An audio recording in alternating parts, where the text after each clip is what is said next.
اللہ ذو جلال ہم سب کے خالق، مالک اور رازق ہیں، وہی قادر مطلق ہیں۔ یہ اس کا فیصلہ ہے، اسی کا ہی استفاء اور اجتباء اور سلیکشن ہے۔ جس کو پسند کر لے، جس کو فضیلت سے نواز دے۔ اللہ یصطفی من الملائکۃ رسلا ومن الناس، اللہ ذو جلال فرشتوں سے بھی چناؤ کرتے ہیں، لوگوں سے بھی چناؤ کرتے ہیں۔ ویسے تو اربوں فرشتے ہیں، اگر اس روایت کو سمجھا جائے کہ روزانہ 70,000 فرشتے اس گھر کا طواف کرتے ہیں جس کو بیت المعمور کہا جاتا ہے، اور جس نے ایک مرتبہ طواف کیا قیامت تک دوبارہ اس کی باری نہیں ہے۔ لیکن چناؤ جبریل امین کا وہ کیا جو سب جانتے ہیں۔ اللہ ذو جلال نے ہی 12 مہینے بنائے، لیکن مالک الملک نے رمضان کی ایک اہمیت رکھی۔ دن رات کا نظام اللہ کے ہاتھ میں ہے، لیکن جو لیلۃ القدر کی شان ہے وہ کسی رات کی بھی شان نہیں۔ ان الارض للہ یورثها من یشاء، اس ساری زمین کا مالک تو اللہ ہے، لیکن یہ اسی کا ہی فیصلہ ہے جو اس نے اپنے پیغمبر کی زبان سے جاری کروایا۔ احب البلاد الی اللہ مساجدها، اللہ ذو جلال کے ہاں سب سے محبوب قطعہ، سب سے محبوب زمین کا ٹکڑا وہ ہے جہاں اللہ ذو جلال کا گھر بنایا جاتا ہے۔ رسول اکرم صلی اللہ علیہ وسلم نے کتنی بڑی خوشخبری سنائی۔ لوگ 25 سے 30 سال تک نوکری کرتے ہیں، لیکن بسا اوقات اپنا گھر نہیں بنا سکتے، قبر پہلے بن جاتی ہے۔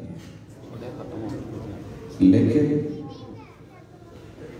مسجد کو اللہ ذو جلال نے وہ عظمت عطا کی ہے، من بنا مسجدا للہ یبتغی بہ وجہ اللہ بنى اللہ له بیتا فی الجنہ، جو اللہ ذو جلال کی رضا کے لیے مسجد بناتا ہے، رب تعالیٰ اس کا جنت میں گھر بنا دیتے ہیں۔ ہو سکتا ہے پوچھنے والا یہ پوچھے کہ سارے لوگ تو بڑی مسجدیں نہیں بنا سکتے، اس لیے دوسری روایت کے الفاظ ہیں صغیرا کان او کبیرا، وہ مسجد چھوٹی ہو یا بڑی، بات حجم کی نہیں ہے، بات اللہ ذو جلال کے پیغمبر کے فرمان کو نافذ کرنے کا ہے، اور اللہ ذو جلال سے محبت کی بات ہے۔ بلکہ فرمایا وَلَوْ قَدْرَ مَفْحَصِ قَطَعَ، بٹیر جب بیٹھتا ہے تو کتنی جگہ لیتا ہے، اگر کوئی مسجد کی تعمیر اتنے کا بھی بندوبست کر دے تو اس کی رحمت اتنی وسیع ہے، اللہ جنت میں گھر پورا ہی بناتے ہیں۔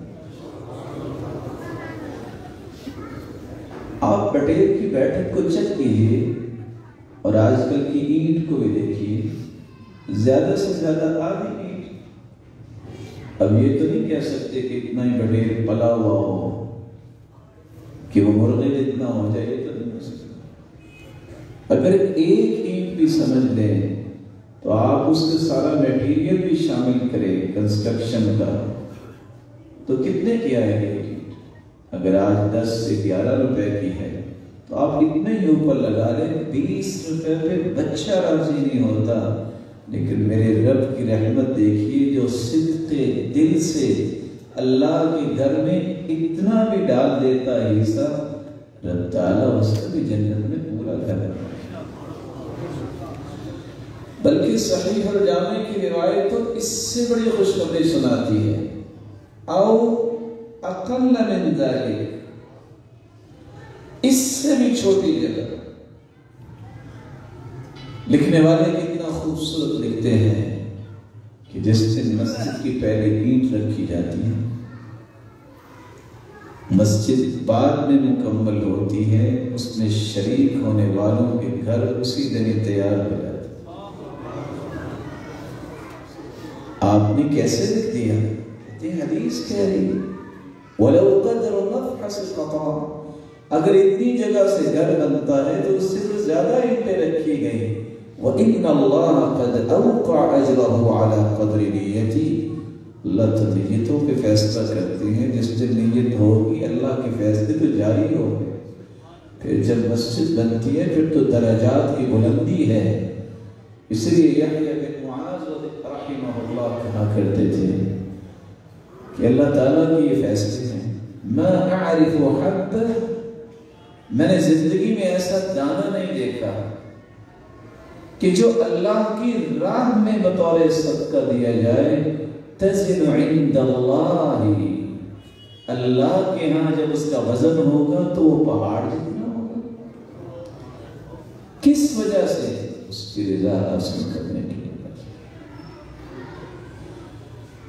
مسجد اللہ عز و جلال کو اس قدر پسند ہے، آج دنیا پریشان ہے کہ بس جی اب تو عمرے پہ بھی نہیں جا سکتے، حج پہ بھی نہیں جا سکتے۔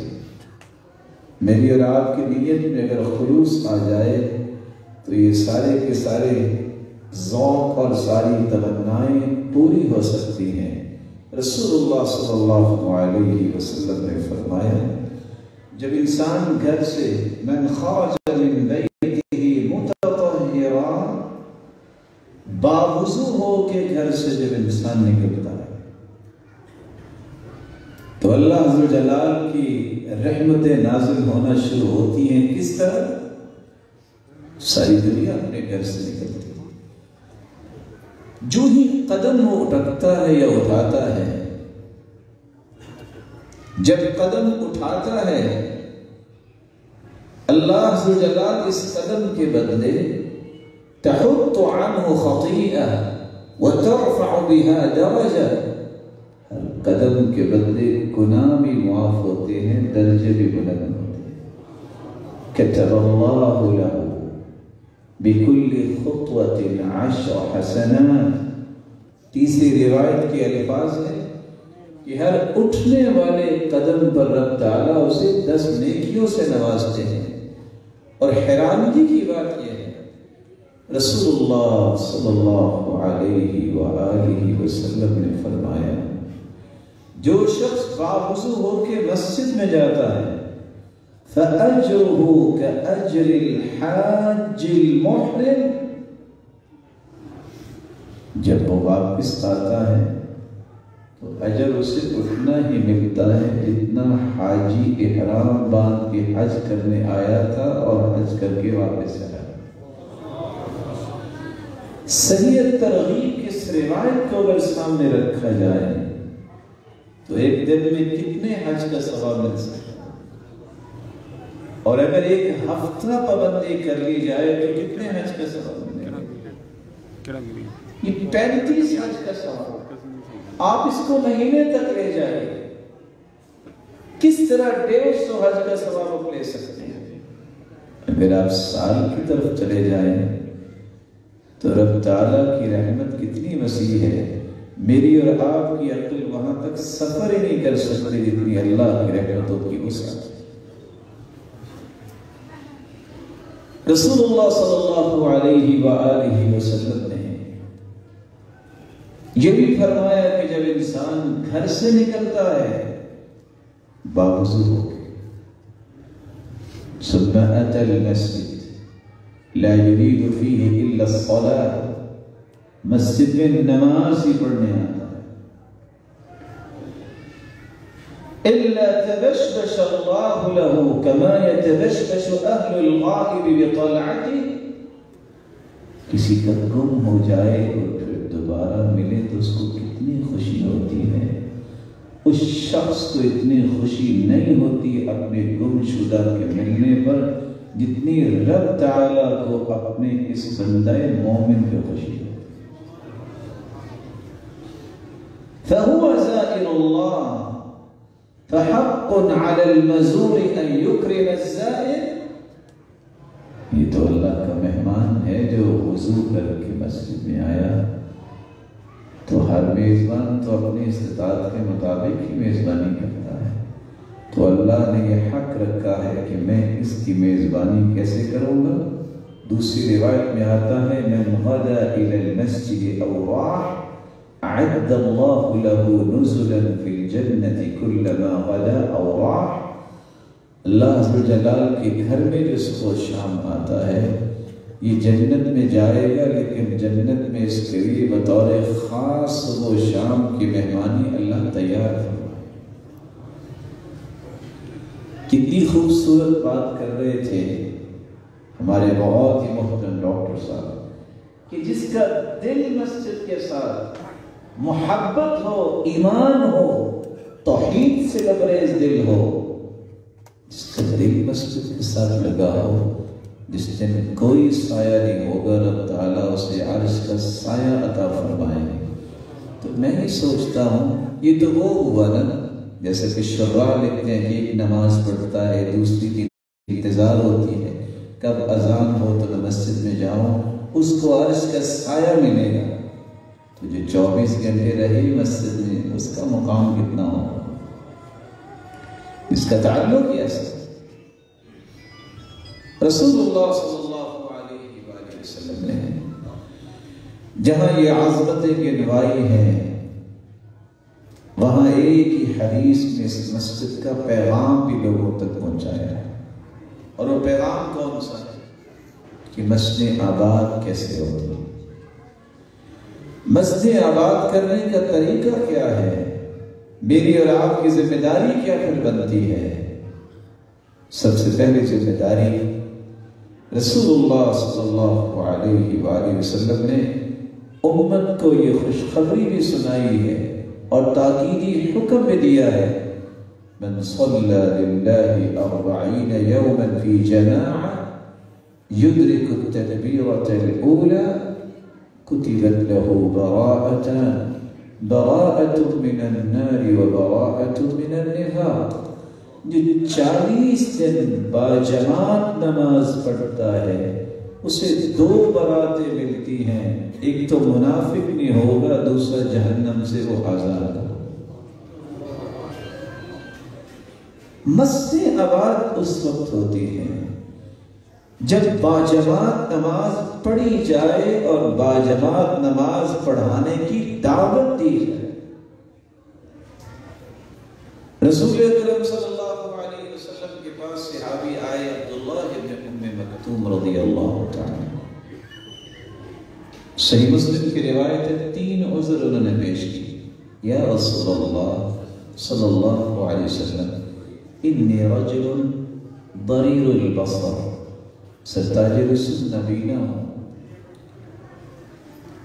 ولیس لی قائد یلاومنی الی المسجد شاسع الدار، نبینا بھی ہوں، مسجد سے گھر بھی دور ہے، کوئی مسجد تک لانے والا بھی نہیں.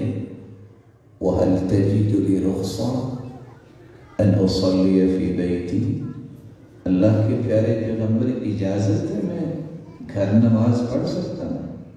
آپ نے صرف ایک سوال کیا وَهَلْ تَسْمَعُ النِّدَاءَ، اذان سنتے ہو؟ قال نعم، جی ہاں اذان تو سنتا ہوں. جھوٹ بولنا تو آپ نے سکھایا ہی نہیں. فرمایا پھر مسجد میں آ کے نماز.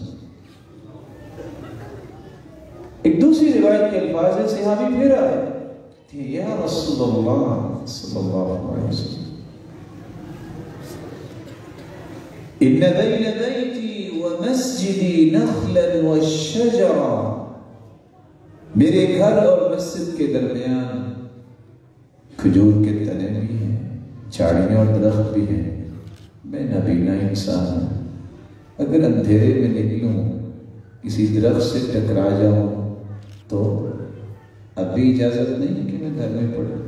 آپ نے پھر وہی سوال کیا وَهَلْ تَسْمَعُ النِّدَاءَ، اذان سنتے؟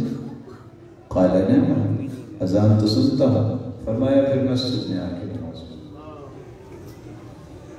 5واں عذر لے کے پھر آ گئے، یا رسول اللہ صلی اللہ علیہ وسلم ان الذین کثیرۃ الہوام والسباع، آپ جانتے ہیں مدینے میں جانور اور درندے بھی ہیں، میں نبی میں انسان ہوں، اگر کہیں باہر نکلوں کوئی جانور اپنا شوق پورا کر لے، کوئی درندہ ہی آ جائے تو میرا کیا بنے؟ اجازت نہیں۔ آپ نے پھر پوچھا وَهَلْ تَسْمَعُ الْمُؤَذِّنِ فِي الْبَيْتِ الَّذِي أَنْتَ فِيهِ، جس گھر میں رہتے ہو وہاں مؤذن کی آواز پہنچتی؟ قال نعم، آواز تو پہنچتی۔ فرمایا پھر مسجد میں آ کے نماز پڑھو۔ سیاحی پھر آ گئے اور آپ کے سامنے کھڑے ہو، یا رسول اللہ صلی اللہ علیہ وسلم انا كما تراني قد ذهب بصري ورق عظمي، اللہ کے پیارے پیغمبر نبینا ہو گیا، ورق عظمي ہڈیاں بھی باریک ہو گئی، کیا اب بھی میرے لیے اجازت نہیں کہ میں گھر میں نماز پڑھوں؟ آپ نے پھر سوال کیا وَهَلْ تَسْمَعُ حَيَّ عَلَى الصَّلَاةِ حَيَّ عَلَى الْفَلَاحِ، سنتے ہو کہ آؤ کامیابی کی طرف؟ قال نعم، سنتا تو ہوں۔ فرمایا فَهَيَّ هَلَّا، پھر آؤ سن کے اس کامیابی کے لیے مسجد میں پہنچو۔ میں ایک چھوٹا سا سوال آپ کی خدمت میں ادباً پیش کرنا چاہوں گا۔ نبینے تھے، گھر دور تھا، کوئی لانے والا نہیں،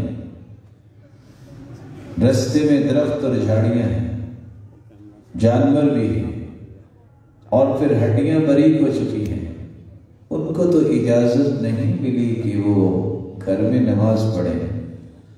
آج اس کو اللہ نے پیاری پیاری آنکھیں بھی دی ہیں، اس کا گھر کیا ہر محلے میں مسجد ہیں، لانے والے کی ضرورت نہیں ہے، اور کشادہ راہیں اور روڈز بنے ہوئے ہیں، ہے بھی نوجوان۔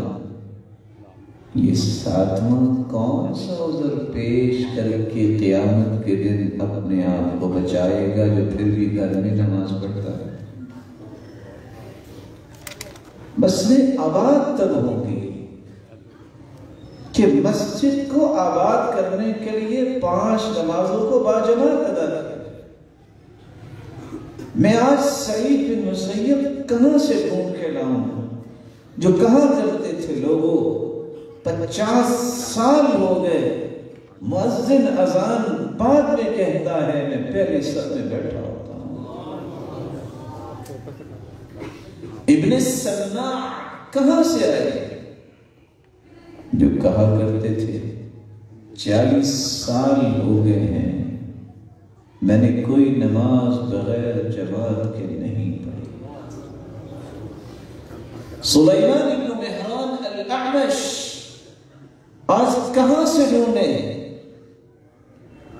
جن کے بارے میں بھکاری لکھتے ہیں وہ کہتے تھے 70 سال سے میری تکبیر اولا فوت نہیں ہوئی۔ این نحن من هؤلاء، یہ تھے جن لوگوں نے مسجد نماز اور عبادت کا مفہوم سمجھا اور پھر کچھ کر کے دکھایا۔ اگر صحیح الجامع کی روایت یہاں پیش کر دی جائے کہ جس شخص نے اذان سنی من سمع النداء فلم یأتی فلا صلاة له الا من عذر، جو اذان سنتا ہے بیمار نہیں، وہ شرعی اعذار نہیں، عذر نہیں ہے جن کا تذکرہ احادیث میں آیا ہے، وہ خوف ہو، بیماری ہو یا اس طرح کی دیگر چیز جو آئی ہیں، صحت مند ہے، کوئی عذر شرعی نہیں ہے، پھر بھی وہ مسجد میں آ کے نماز نہیں پڑھتا تو اس کی نماز کیسے ہو؟ آئیے سب سے پہلے اس بات کا وعدہ کریں اپنے رب سے، اللہ بھول ہوگی ہے تو معاف کر دے، ہم 5 نمازیں باجماعت پڑھنے کی پوری کوشش کریں۔ توفیق اللہ نے دینی ہے. جب انسان نیت کرتا ہے تو اللہ اس شخص کو ضائع نہیں کرتا. رسول اکرم صلی اللہ علیہ وآلہ وسلم نے اس شخص کو سمجھاتے ہوئے ایک دوسرا پیغام دیا تھا جس کو پتہ نہیں تھا، اور اس نے مسجد کے ہی ایک کونے میں یورین پاس کیا اور صحابہ نے ڈانٹا. اور سمجھ بھی آتی ہے ڈانٹنا کہ یہ کیا ہو گیا، لیکن وہ حکمتوں والے پیغمبر نے کہا لا تظلموا ای لا تقطعوا علیہ مولا، رک جاؤ مہلا. اس کو پتہ نہیں ہوگا، اور گھبرایا ہوا شخص کہ یہ کیا ہو گیا. آپ صلی اللہ علیہ وآلہ وسلم نے صحابہ کو روک دیا، پھر اس کو بلایا اور بلا کے پانی ڈول جو ہے پانی کا منگوایا اور بہا دیا. یہ حکمت تھی. اور آپ نے پھر کیا فرمایا، ان هذه المساجد لم تبن لهذا. سنو، یہ مسجدیں اس لیے نہیں بنائی جاتی، انما هي لذکر اللہ والصلاة وتلاوة القرآن. مسجد تو نماز پڑھنے کے لیے بنائی جاتی، مسجد تو اللہ کے ذکر کرنے کے لیے بنائی جاتی، مسجد میں تو اللہ کے قرآن کی تلاوت کی جاتی. دوسرا کام بھی سامنے آ گیا، یہ وہ سکون کا گہوارہ ہے. انسان دنیا کے جھنجھٹوں سے نکل کے جب مسجد میں قدم رکھے تو اس کو راحت ملنی چاہیے جو دنیا کی کسی جگہ سے راحت نہیں ملتی. مسجد میں آؤ اور آتے ہی اللہ کے ذکر میں مشغول ہو جاؤ. اللہ اکبر. اذا دخل احدكم المسجد فلا يجلس حتى يصلي ركعتين. جب بھی مسجد میں داخل ہو اس وقت تک نہ بیٹھو جب تک 2 رکعتیں نہ پڑھو. مومن کا وتیرہ یہ ہے.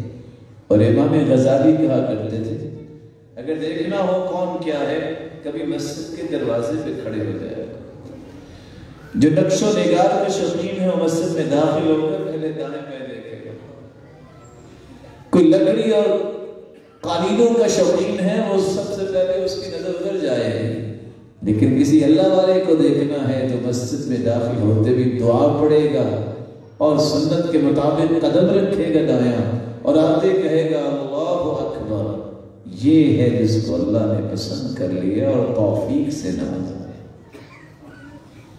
اللہ کا ذکر مسجد میں کیجیے. اور یہاں صرف میں ایک حدیث پیش کر کے آپ کی خدمت میں گزارش کروں. میں بھی تو کہتا ہوں کہ دعا کیجیے گا، آپ بھی کہتے ہیں بھائیوں سے دعا کیجیے. کسی کو شور بھی ہے کہ میری اور آپ کی دعا ضروری قبول ہوتی ہے، لیکن فرشتے ایسے اللہ کی نورانی مخلوق ہے جن کی دعا کو اللہ رد نہیں کرتا. سبب کیا ہے؟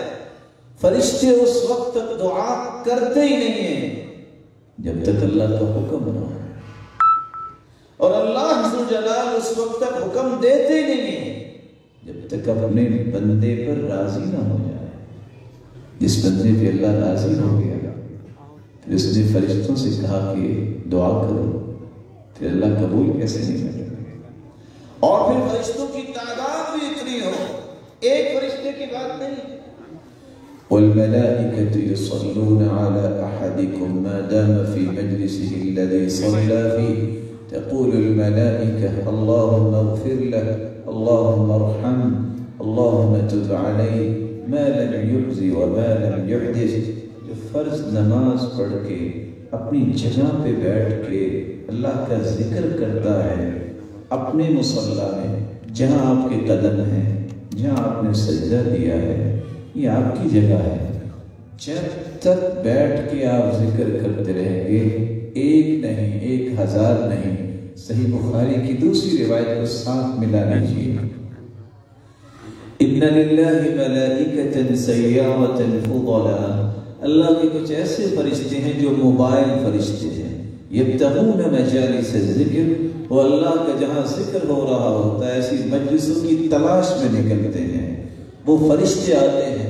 تعداد کتنی ہوتی ہے حتی یبلغ ما بین السماء والارض، زمین و آسمان کا خلا فرشتوں سے بھر جائے۔ یہ فرشتے 3 دعائیں کرتے ہیں جو بیٹھ کے ذکر کرتا ہے۔ اللہم اغفر لہ، اے اللہ اسے معاف کر دے۔ اللہم ارحم، اے اللہ اس پہ رحمت کی برکہ برسا دے۔ اللہم تب علیہ، اے اللہ اس کی توبہ کو قبول فرما دے۔ دیانتداری سے بتائیے، جس کے گناہوں کی بخشش خربوں فرشتے مانگے، اس پہ رحمت کی برکہ برسانے کی خربوں فرشتے التجائیں کرے، جس کی توبہ کی قبولیت کی التماس فرشتے کرے، اس سے بڑا بھی کوئی کامیاب اور اس سے بڑا بھی فضیلت والا کوئی انسان ہے؟ نکالیے 5 منٹ میرے محترم، میرے محتشم، میرے مکرم، گنتی کے 4 سے 5 منٹ سلام پھیر کے اپنی جگہ پہ بیٹھنے، اذکار مکمل کیجئے۔ من قرأ آیت الکرسی دبر کل صلاة مکتوبہ لم يمنعه من دخول الجنة الا ان يموت۔ جو شخص نماز کے بعد آیت الکرسی پڑھ لیتا ہے، اس کے اور جنت کے درمیان ایک پردہ حائل ہے جس کو موت کا پردہ کہتے ہیں۔ ادھر اس کی آنکھیں بند ہوگی، ادھر یہ جنتی مہمان بن جائے۔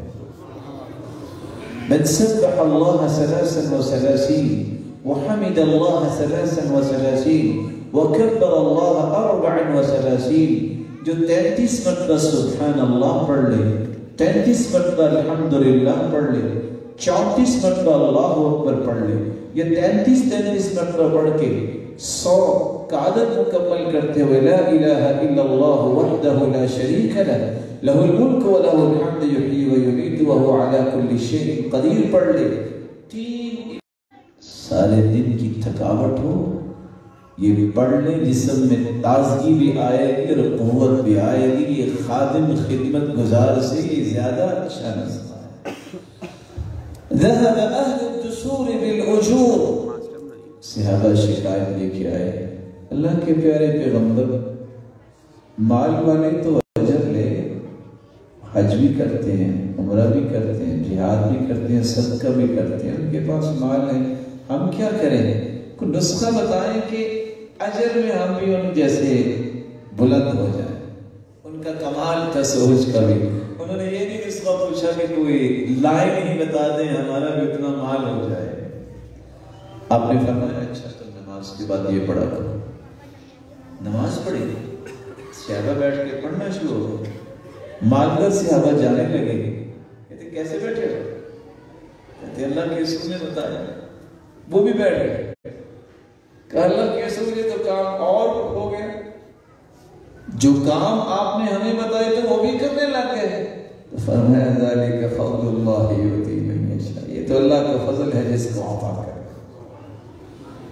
تیسرا کام جس سے مسجدیں آباد ہوتی ہیں، مجھے امید ہے کہ آپ نماز کے بعد بیٹھتے ہوں گے، اگر کسی بھائی کو بھول گیا تو آئندہ سے بیٹھا کریں گے انشاءاللہ۔ مسجدیں آباد ہوتی ہیں، اس کے لیے تیسرا کام تلاوت القرآن۔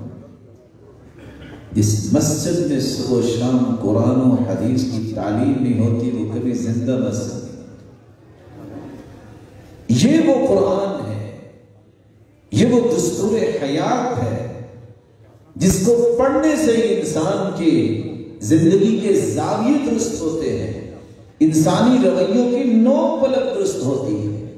حکمت، دانائی جب تک سکھائی نہ جائے، مسجد میں آنے والوں کے ساتھ انصاف نہیں ہوتا۔ ہر مسجد میں صبح کی نماز کے بعد سب سے پہلے قرآن کی تعلیم ہونی چاہیے، شام کو آئیں حدیث کی تعلیم ہونی چاہیے۔ آپ صبح کی نماز کے بعد سب سے پہلا کام ہر نئے دن کا آغاز قرآن مجید کی تلاوت سے کیجیے۔ آپ دیکھیے آپ کی زندگی میں برکت کتنی آئے۔ پرانے بزرگ مجھے نظر آ رہے ہیں، اللہ ان کو سلامت رکھے۔ ان سے پوچھیے آج سے 30 سال پہلے لوگوں کی عادت کیا تھی؟ جب تک وہ نیک مائیں اور بہنیں قرآن نہیں پڑھ لیتی تھی اس وقت کسی کام کو ہاتھ نہیں لگاتی۔ وہ مائیں بھی تھیں کہ بیٹا اگر کہتا اماں جان کھانا پکنے میں کتنی دیر ہے، کہتی بیٹا بس میں نے 200 مرتبہ لا الہ الا اللہ پڑھنا ہے، پک جائے گا۔ معمول تھا۔ امی جان سالن میں کتنی دیر ہے، بیٹا بس صحیح کو نہیں 500 مرتبہ سبحان اللہ پڑھو گی اتنی دیر میں ٹھیک ہو جائے گا، کھانا تیار ہو جائے گا۔ ان کا معمول تھا۔ وہ لوگ تھے آپ کتنی دیر میں پہنچیں گے، کہتے ہیں آپ 500 مرتبہ لا حول ولا قوت الا باللہ پڑھیے، میں پہنچا ہی نہیں پہنچا۔ بھائی آپ جبیل سے 8 گھنٹے سفر کر کے آتے ہیں، کیسے اتنا لمبا سفر کرتے ہیں؟ کہتے کیا پریشانی، جبیل سے مکہ عمرہ کرنے آتا ہوں، ساتھ ڈرائیونگ کرتا ہوں، 7 بچے ہوتے ہیں، 15 پارے مکہ۔ یہ برکت کی وہ گمشدہ راہیں ہیں جن کو دوبارہ لائنیں لگانے کی ضرورت ہے کہ یہ راہیں تھیں، آج یہ ختم ہو۔ معمول بنائیے کل یوم ہوا فی شأن، اللہ ہر روز ایک نئی شان میں ہوتے ہیں۔ مجھے پہلے دن سے بعد والا دن جو آنے والا اس میں تو ایک نیکی تو پچھلے دن سے جتنی برکت رکھی ہے، جتنی کسی کی برکت کی خواہش زیادہ ہو اتنا قرآن کی تلاوت کو زیادہ ہے۔ کتاب انزلناہ الیک مبارک لیدبروا آیاتہ ولیتذکر اولو الالباب۔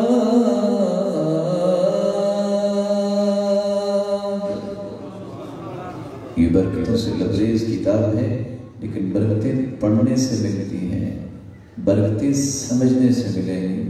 مجھے پتہ ہی نہ ہو کہ میرے رب نے مجھے کہا کیا ہے۔ میں کئی مرتبہ قصہ سنا چکا ہوں، لیکن اس سے کچھ فائدہ نکل سکتا ہے، میں پھر آپ سے شیئر کر لیتا ہوں۔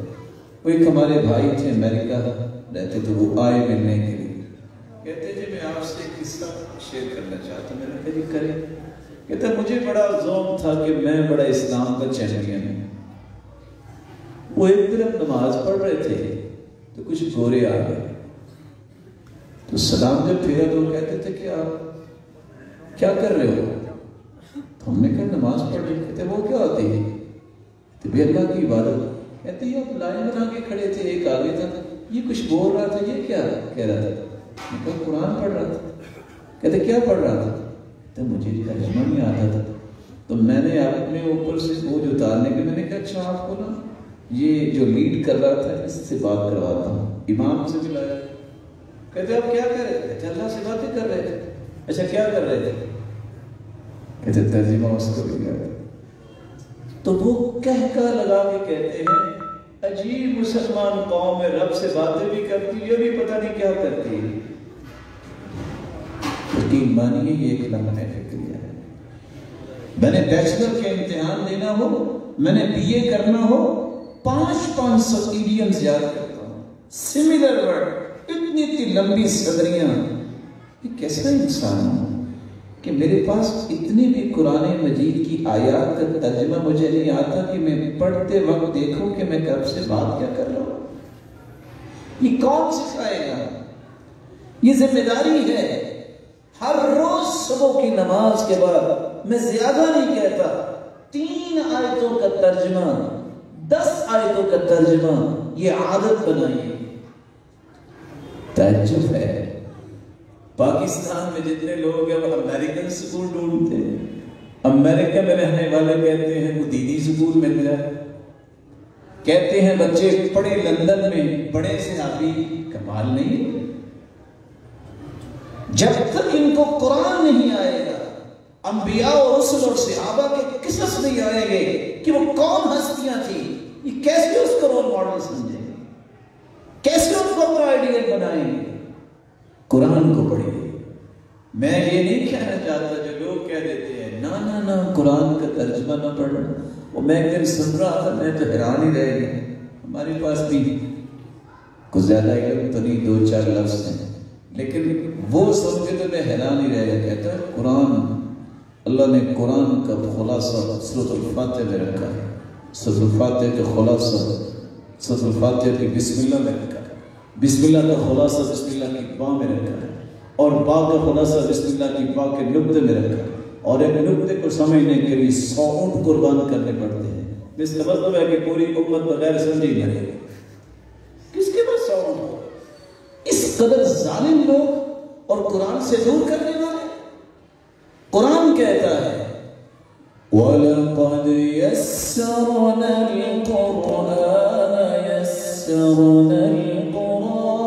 لِلذِّكْرِ فَهَلْ مِن مُّدَّكِرٍ۔ ہم نے قرآن کو بڑا آسان بنایا تو ہے سمجھ گئے؟ فَإِنَّمَا يَسَّرْنَاهُ بِلِسَانِكَ لِتُبَشِّرَ بِهِ الْمُتَّقِينَ وَتُنذِرَ بِهِ قَوْمًا لُدًّا۔ ہم نے آپ کی زبان سے اس کو آسان کر دیا۔ اتنا آسان ہے، اتنا آسان ہے کہ بلال جیسے کارے غلام نے بھی سمجھا تو چلتا وہ زمین پہ تھا، اس کے قدموں کی آہٹ جنت میں سنائی دیتی۔ کوئی پڑھے تو صحیح، کوئی سمجھے تو صحیح۔ اس لیے کہا کرتے تھے امام ابن تیمیہ رحمۃ اللہ علیہ کہ بچوں کو قرآن مجید پڑھانا اصل من اصول الاسلام، یہ سب سے پہلا اصول ہے۔ اور آپ نے سنا ہوگا نام امام سیوطی کا، یہ 911 کو فوت ہوئے، ان کو کہتے تھے سن آف لائبریری، ابن المکتبہ، لائبریری کا بیٹا۔ باپ بھی عالم تھا، ماں بھی عالمہ تھی۔ باپ نے ماں سے کہا فلان کتاب لے کے آؤ، وقت آ گیا امام سیوطی مکتبہ لائبریری میں بھی پیدا ہو۔ لکھاری لکھتے ہیں کہ صرف 1052 کتابیں اس نے لکھی ہیں۔ کتنی؟ نہیں سمجھ کتنی کتابیں لکھی ہیں؟ سچ سچ بتائیے گا 1052 کتابیں آپ نے کبھی پکڑ کے کھولی؟ اس نے لکھی تھی۔ اور وہ کہتے ہیں تعلیم الصبیان القرآن اصل من اصول الاسلام به ينشأ على الفطرة ويسبق إلى قلوبهم أنوار الحكمة قبل تمكن الأهواء منها وسوادتها بأقدار المعصية والضلال۔ اگر سمجھتے ہو کہ فطرت کے مطابق بچے کی نشو و نما ہو تو سب سے پہلے قرآن پڑھیں، اس سے پہلے کہ دل پہ گمراہی کی تاریکیاں اور تمیز پردے آ جائیں، اس سے پہلے قرآن کی روشنی اور چمک جب پہنچے گی تو پھر یہ دل فطرت کے مطابق فیصلے کرے گا۔ اللہ ہم سب کو توفیق سے نوازے۔ قرآن کا حفظ، قرآن کا ناظرہ، قرآن کے مفاہیم، قرآن کی تفسیر، یہ ہر مسجد میں صبح کی نماز کے بعد یہ معمول ہونا چاہیے۔ اور دوسرا کام، اللہ عز و جل نے اپنے پیغمبر کو حکمت دے کے بھیجا ہے۔ یہ سنت، یہ حدیث جس کی سمجھنے کے بغیر انسان قرآن سمجھ ہی نہیں سکتا، اس کی تعلیم بھی ساتھ ساتھ ہو، شام کا وقت ہو، گنتی کی 1 سے 2-3 حدیثیں، یہ غذا سمجھیے، یہ وہ غذا ہے جو میرے اور آپ کے ایمان کو ہر وقت تازہ رکھے۔ یہ حدیث پڑھیں گے تو ہمیں سمجھ آئے گی کہ ہم کہاں کھڑے ہیں۔ آج تو حکمت کا مفہوم بھی بدل گیا ہے۔ جہاں کسی نے کوئی غلط کام کرنا ہوتا ہے وہ کہتے ہیں وہ بس یہ حکمت کا تقاضا تھا۔ ادھر سے آواز آتی وہ حکمت تھی نا تو ایسے کیا۔ تیسرا کہتا ہے ان کو حکمت ہی نہیں آتی، بندہ کو حکمت سے کام کرتا ہے۔ حکمت کہتے کس کو ہے؟ حکمت چور دروازوں کو نہیں کہتے۔ حکمت کے 5 معانی قرآن مجید نے بیان کیے ہیں۔ آپ جب آنے والوں کو اس حکمت کی تعلیم دیں گے پھر اس کی زبان پہ بھی اللہ حکمت جاری کرے گا۔ وہ 5 معنی کیا ہے؟ اصابت الراہ۔ قرآن مجید میں اللہ عز و جلال فرماتے ہیں وَمَن يُؤْتَ الْحِكْمَةَ فَقَدْ أُوتِيَ خَيْرًا